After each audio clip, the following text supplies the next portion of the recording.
Good evening, ladies and gentlemen. How are we getting on? Welcome to a brand new camp build. And today I thought we'd draw on a number of different camps I've seen sort of online and around the game that have been quite inspirational. So let's have a look at what we've come up with, shall we?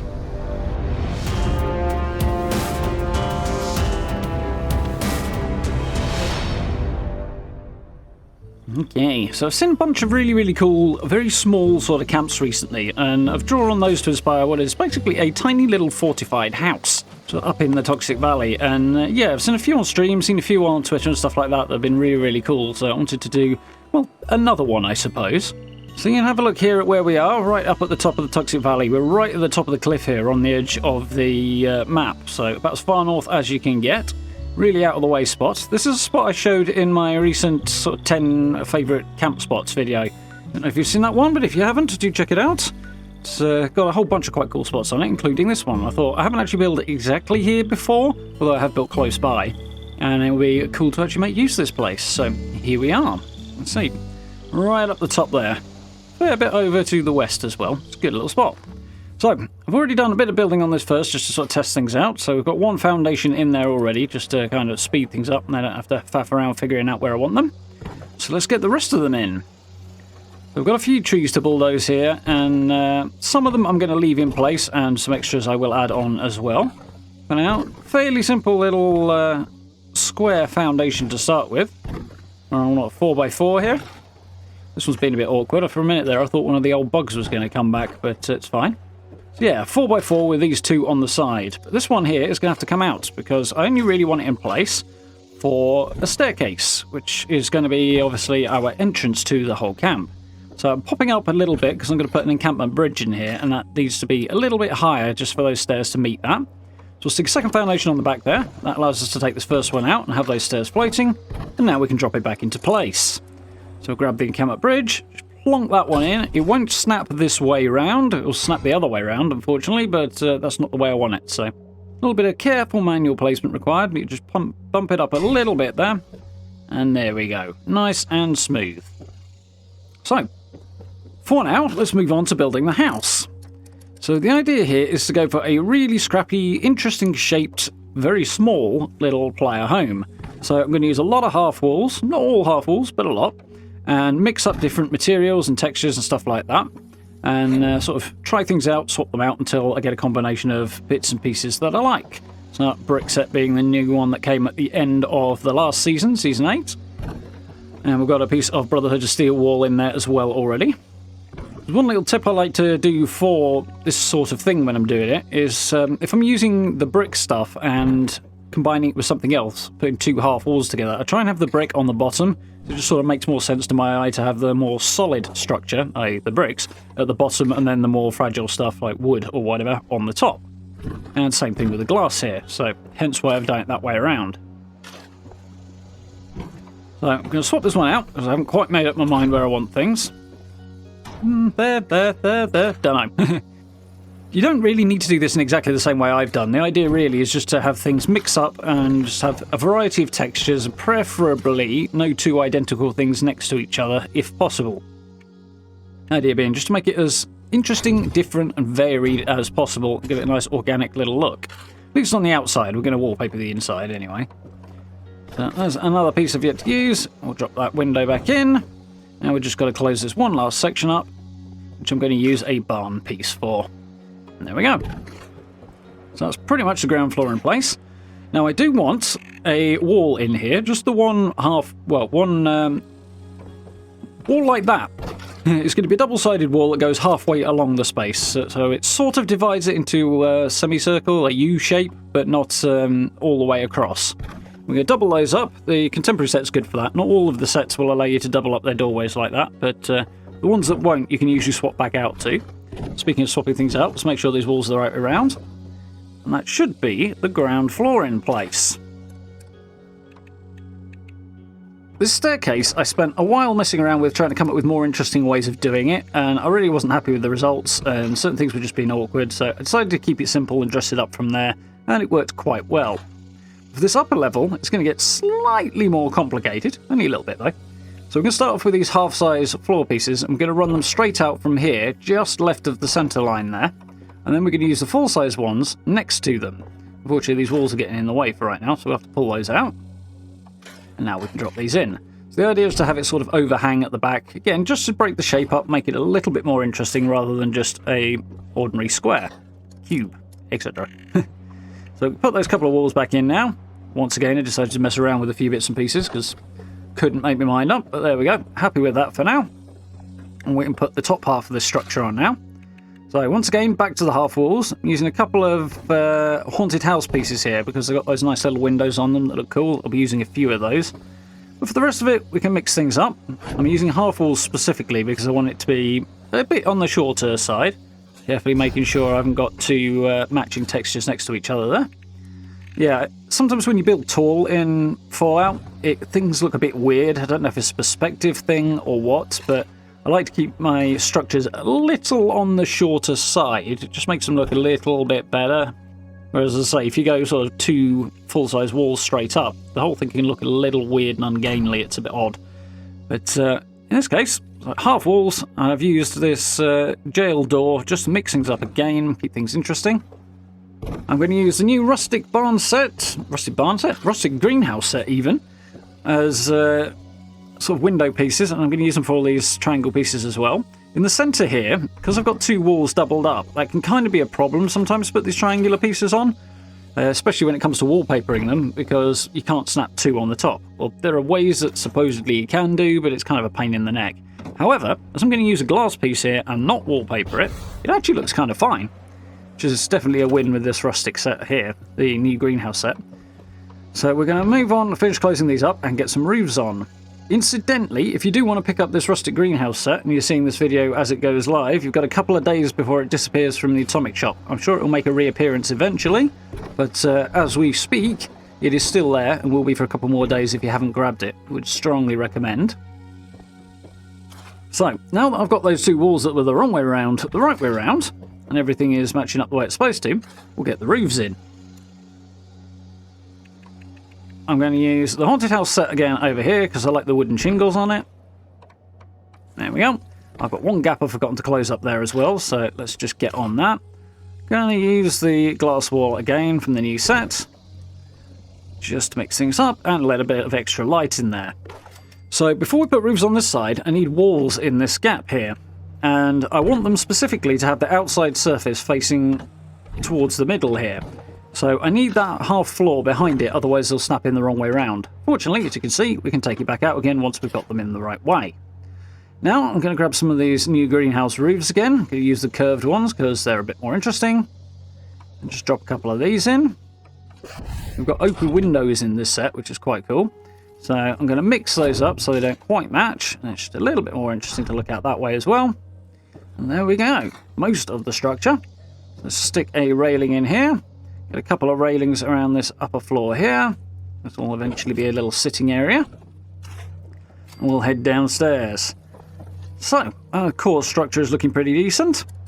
Now we need to support these bits that sort of stick off the sides. So, back to the old standby. We're going to grab the pillar from the stair set and use that off-center half floor just to force it to snap onto the corner. There we go. Just like that. Do it again around the back here. Here we go, quick and easy, and we need one more at the other end.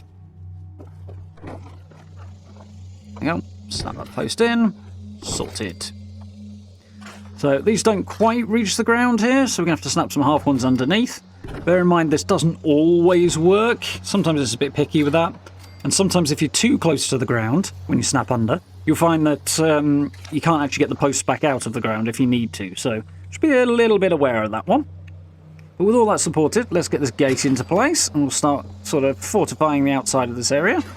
So I'm using the chain link gate here, the double-sized one, which I really like this one. The encampment gate would work well here as well. It would be a good fit for the space.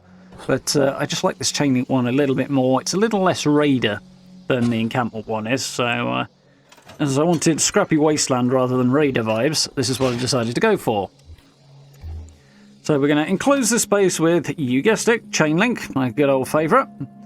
In this case, I've just snapped this one on, but for the most part, it can be a bit awkward if you use the snapping, so I'd recommend toggling that off. You can see it's not quite on the foundation there, it's a bit floaty, which actually would have been fine as it turned out in the decoration phase, but being able to independently move these by turning the snapping off does help a little bit as well, so I'd recommend doing it manually with the snapping off if I were you. It's just that little bit easier to get them exactly where you want them to be.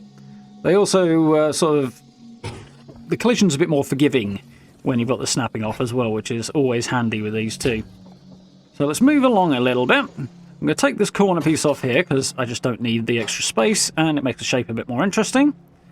And we will continue on around the edge. Here, under the stairs, as you can see, I could not get that chain link to go in, basically because of the two posts there, just make the gap a little bit too small, and even with the snapping off, the collision's just a bit too much. So we'll put one on the back there, and then we'll come around here and just put a jail wall in here instead, which just makes things a bit more interesting anyway.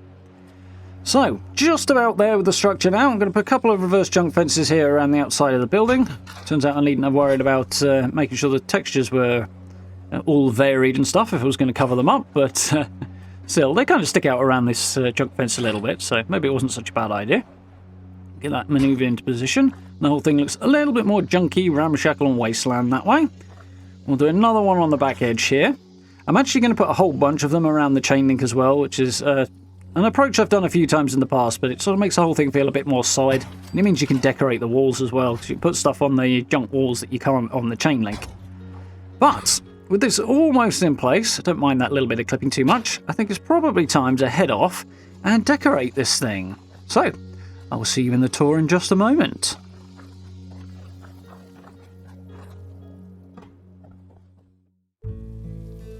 And here we go, one fully decorated wasteland home. So this space is obviously considerably larger than I needed. The house is fairly small and compact. Nice little flag on the top there, but I've added a couple of extra trees around and a whole bunch of brambles just to, as usual, bring the wildlife back a little bit. Makes the whole place look a little bit more like it's been here a while. My obligatory Nuka-Cola collector on outside, and dressed up that station a little bit with some stash boxes and some other bits of decoration as well, just so that it's not so lonely and out there on its own. Added some extra bits and pieces around the edge just to, again, break up the otherwise smooth-ish lines, make it a bit more interesting. Got a Red Rocket gas station sign over there, just to make this side feel a little bit more complete as well. We hid behind the toilet. We've got a fan on the wall, and there's my shelter entrance as well. And a few extra pieces out here as well.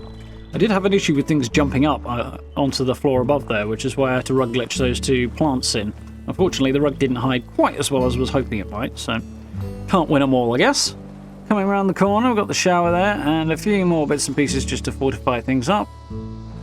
Now that the trees and the bushes are starting to come back, because I've re-logged, it's looking a lot more sort of permanent and like it's been here a while, and I quite like that effect, which you may have noticed because I've done it a few times.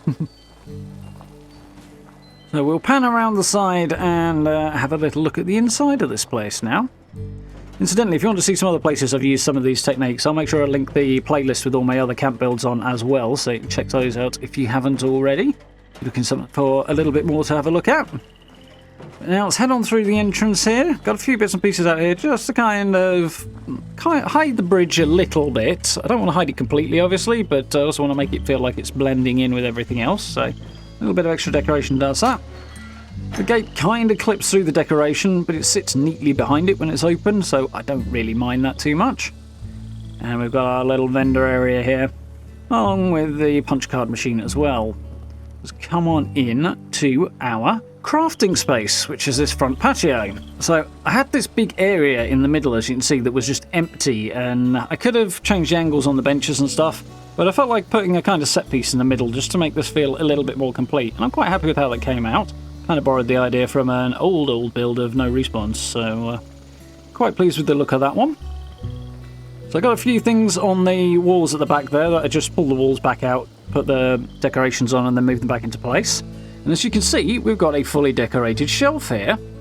So a friend of mine showed me a technique by which I can merge things onto shelves to do things like this last weekend, which I'm very grateful for. I need a little bit more practice, and once I've got the hang of it a bit more, I'll perhaps do a little tutorial for you so you guys can see how I did it, but kind of happy with the results now for a first sort of couple of efforts. It can be a bit annoying to do that, but it's much less hassle than I was expecting it to be, so that's definitely a win. And looking back over towards the house, we've got some cool bits and pieces. Got the brewing station there, which sort of sits quite nicely under the window, and I kind of like it. I like that it's animated as well, which makes the whole thing a little bit more interesting to look at. So, speaking of looking at things, should we have a look around the inside of the house? Tee-hee. I like the doorbell. So, heading on inside, we're following that U shape that I mentioned earlier. We've got this bookshelf on the left is actually a stash box and comes more or less as is, apart from the stuff on the top, which is quite a nice piece. It's a little on the clean side, but it's fairly cleanish in here anyway. A couple of bits on display there. Filling up the blank bits of wall as well with some posters and emblems and stuff. There's the Rust Eagles flag again. That's from the new Test Your Metal event. Quite happy to have that up. Got a few of those rewards and I'm quite happy about that. There's some cool stuff in that. So looking at this sideboard, I've used the merge technique again to put some stuff on the shelves here. This one's a bit more finicky because the shelves aren't sort of equidistant. So eyeballing it and judging whether or not stuff's in the right place is a bit awkward. I'll talk about that more if and when I do a sort of tutorial on the thing. But yeah, not bad for a first attempt. Yeah, it'd be a little better, but not bad. Got a few bits and pieces on the wall there, just dress it up a bit more as well.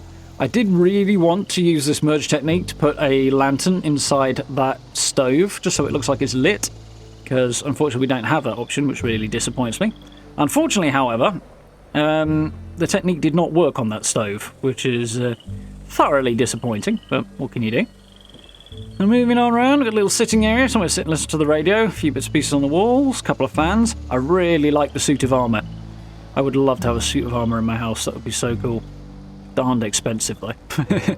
But I do like the fact I've got one in my camp, so I'm thinking I'll be using that quite a bit now we've got that thing.